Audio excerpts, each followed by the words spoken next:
They say the lantern only comes every 50 years. But what they never tell you is, once you've seen it, it will always find you again. I wasn't supposed to stay the night. The village wasn't even on my map, it was one of those places you stumble into when you take a wrong turn on an old country road. Tucked between steep, forested hills, hidden in a rolling mist, it looked as though time had stopped there a century ago. No streetlights, no cars, not even the faint glow of electricity. Only narrow cobblestone paths, leaning timber houses, and the smell of damp earth. I told myself I'd just ask for directions, but the road behind me had already vanished in the fog. My phone had no signal. By the time I saw the small wooden inn, its lantern swinging weakly in the wind, I had no choice but to step inside. The innkeeper was a tall, gaunt man with pale eyes and hands that trembled slightly as he wrote my name in a guest book older than both of us. He gave me a room with creaking floors and a single oil lamp that smoked when I lit it. As I checked in, something caught my eye, a calendar pinned behind the desk. Every page was yellowed, every day crossed off with neat lines, except one. One date had been circled, over and over, in thick black ink. Tonight. I asked, half joking, what's happening tonight? Some kind of festival. The innkeeper's smile faltered. His eyes flicked to the window, then back to me. Best to sleep early, he muttered. His voice was lower now. Don't look outside. I laughed, but the sound came out hollow. The way he said it, it wasn't advice. It was a warning. The dining room of the inn was small, dimly lit by a fireplace that seemed too large for the space. A few locals sat scattered at wooden tables, eating slowly, speaking even more slowly. Their clothes looked old-fashioned, not in a nostalgic way, but in a worn because it's all they had way. I ordered something simple. A stew that tasted more of smoke than meat, and decided to make conversation. So, I began, forcing a smile, what's with the date on the calendar? Looks important. Silence. Forks scraped bowls. No one looked up. I tried again, lighter this time. Holiday. Harvest festival. Do you all dress up and dance around the bonfire or something? That got a reaction, brief glances exchanged, sharp enough to cut. Then, as if rehearsed, they all looked down again. Finally, one old man spoke. His hair was silver and thin, his hands shaking as he raised his mug. He was drunk, clearly, but his eyes were sharp with something that wasn't just alcohol. Every 50 years, he said, his words slurred but heavy, it comes. The lantern. Don't follow. Don't listen. Don't look. The others stiffened. One woman hissed, enough, Harlan. But the men kept going, his voice rising, his words tumbling out faster, desperate to be heard. You think the shoes put themselves there? You think folk just wander off for fun? No. It calls M. Pulls M right out of bed. Whole families. Whole streets. Gone. Harlan, another villager snapped. A younger man this time, glaring at him with wide, fearful eyes. Shut your mouth. You'll bring it sooner. The drunk old man laughed bitterly, though it ended in a cough. He leaned closer toward me, his breath sour. Best run, stranger. Best run before midnight. Or else you'll see the flame, and once you see it. A heavy hand clamped his shoulder. Another villager forced him back into his seat. The conversation ended there, the room drowning in silence except for the crackle of the fire. I tried to laugh it off, to say something about ghost stories and old folk tales, but the sound of my voice felt wrong in that room. Every pair of eyes that wouldn't meet mine told me the same thing, this wasn't just a story to them. And yet, unease clung to me like smoke. At first it was just a dream. That's what I told myself when I opened my eyes and saw the glow slipping through the cracks of my curtains. Pale, golden, almost warm. Like candlelight. I sat up in bed, heart pounding. The inn was silent, too silent, as though the entire building was holding its breath. The floorboards groaned as I stood. I hesitated, then pulled the curtain aside. And froze. There, at the far end of the street, hovered a lantern. It wasn't being carried. No figure, no shadow. Just a lantern floating in midair, steady as if suspended by invisible hands. Its light was wrong, too steady, too bright. The flame burned white at the core and bled outward into sickly yellow, spilling across the mist like ink in water. The fog seemed to thicken around it, folding in and out as if alive. I told myself it was a trick. A lamp on a pole. A prank. But even as I thought it, my skin prickled with a memory I couldn't place. A memory of standing at another window, years ago, looking down at a hospital bed, watching someone I loved slip away. And in that glow, I swear, I saw her face. The curve of her cheek, the hollow of her eyes, lips parting as though she was whispering my name. I staggered back, hand clutching the curtains. When I blinked, the face was gone. Only the flame remained, swaying in a wind I couldn't feel. Somewhere in the building, a floorboard creaked. Like someone else had just stepped out of bed. I should have shut the curtains. Should have turned away, buried myself under the blankets, pretended none of it was real.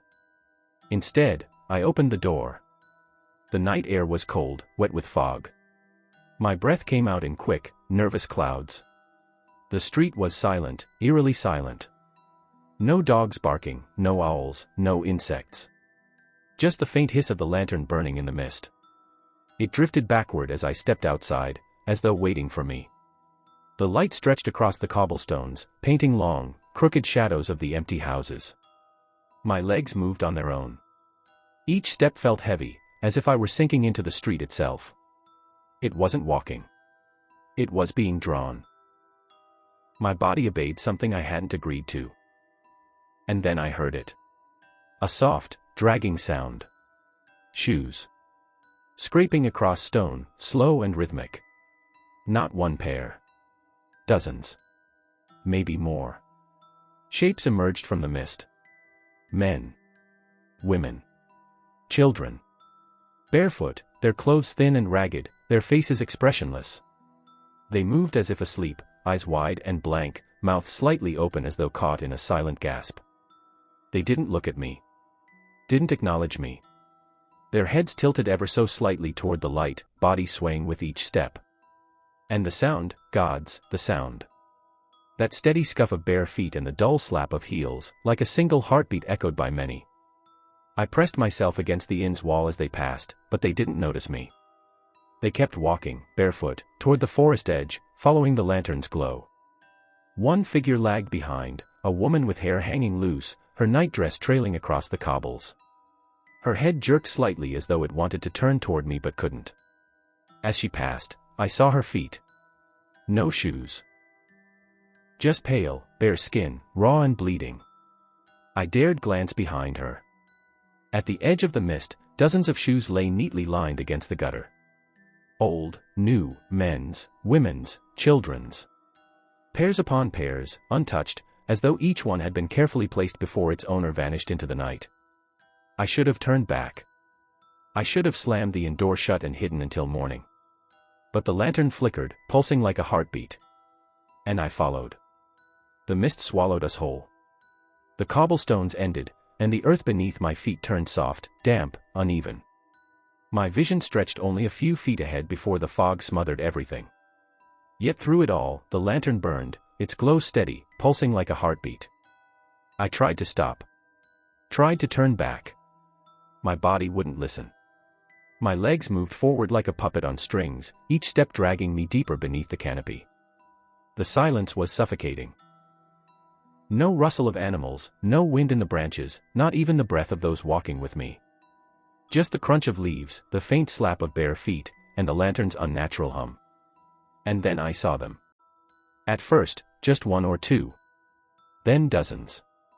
Then hundreds. Rows of shoes, lined neatly along the trees. Old shoes, cracked leather, and rusted buckles. Child-sized shoes, worn smooth at the toes. Newer ones, muddied, soaked, their laces trailing into the dirt. Some so old they had fused with the roots of trees that had grown around them. Others fresh, damp with the night's dew. The deeper I looked, the more endless they became, stretching into the fog, vanishing into darkness. That's when I knew, this wasn't a story. It wasn't folklore. It wasn't superstition whispered to frighten children. It was a cycle. A pattern. A ritual. And I had walked straight into it. The villagers ahead of me moved faster now, almost gliding, their bare feet unbothered by the forest floor.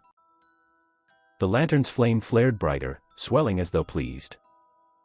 And then, God help me, I saw faces in the mist. Not the villagers.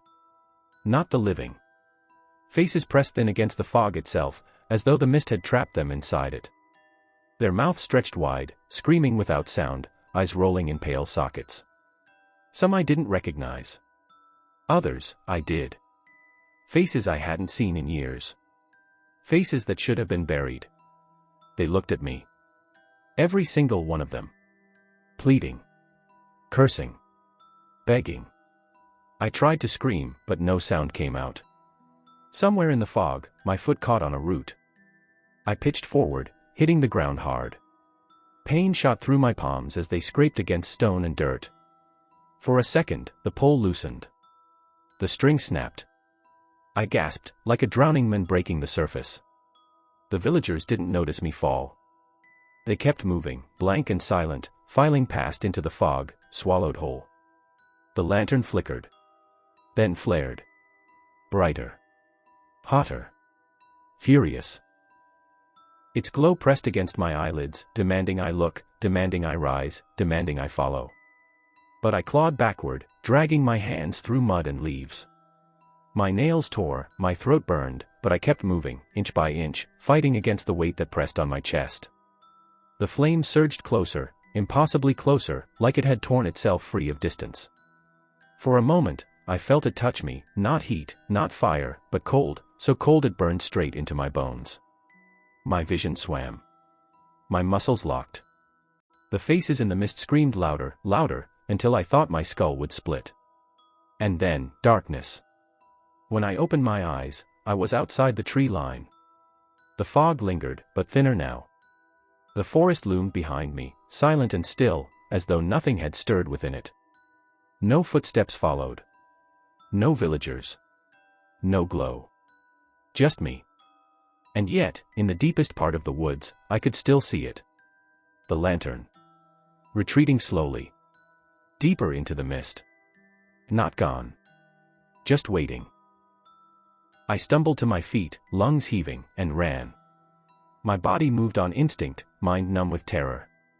The houses of the village loomed out of the fog, hollow and silent, every window dark, every door shut. No lights, no voices, no life. It was as if the entire place had been emptied. When I reached the road, I didn't stop. I didn't look back. I drove until the mist lifted and the world returned to itself. I never told anyone. Never spoke of what I saw. Never dared. But even now, sometimes at night, I wake to silence. Heavy, suffocating silence. And in the corner of my eye, I think I see it again. A glow. Small. Flickering. Waiting. It's been months now. I've done everything to convince myself I escaped, that it was just some strange hallucination, a trick of exhaustion and old village superstition. I told myself I was sleep-deprived, that the faces I saw in the mist were born of grief and imagination. I forced myself to believe the villagers were playing along with some elaborate ritual, something they'd inherited without understanding. And for a while, it worked. Back in the city, surrounded by noise and light, the memory dulled. I worked. I ate. I slept. Life continued, as if nothing had followed me out of that place. Until last night. I woke at exactly 3 a.m. Not 2:59. Not 3:01. My eyes snapped open like I had been waiting for it.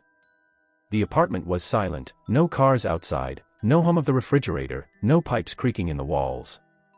Just silence, thick and unnatural. And then I saw it. A glow, seeping through the edges of my curtains.